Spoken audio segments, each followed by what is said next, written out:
और अधिकार बंदी को गुलाम कहा जाता है। जब तक हमें हमारी गुलामी महसूस नहीं होगी, हम इस देश के हुक्मरान नहीं बन सकते।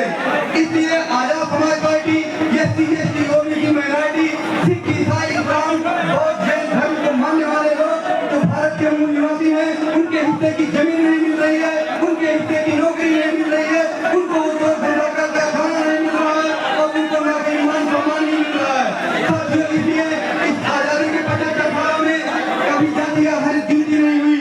जब जब जातीय आधारित गिनती का मामला आता है, गिनती क्यों जरूरी है? जब जातीय आधारित गिनती होगी तो बजट मिलेगा और बजट मिलेगा तभी तो विकास होगा। महंगाई इस चरम सीमा पे है कि गरीब से गरीब आदमी 2 वक्त की रोटी के लिए परेशान है। दुनिया के अर्थशास्त्री कहते हैं कि यदि इस देश में अमीर आदमी के पास 10 रुपया है तो गरीब आदमी के पास कम से कम 1 रुपया होना चाहिए। लेकिन इस देश में गरीब आदमी के पास 1 रुपया है तो अमीर आदमी के पास 100 रुपया है। जीवन जीना दुर्लभ हो गया है। तीसरी पीढ़ी में हमें आजादी मिलने जा रही है।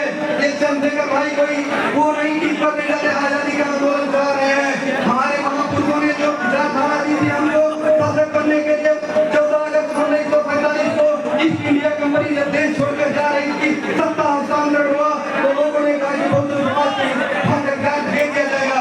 लेकिन 14 अगस्त को भी इस देश में नारा लगा कि यह आजादी झूठी है, देश की जनता भूखी है, मूल निवासी ये बनो या भारत देश तुम्हारा है, इस भारत के झरने में आपका हिस्सा है।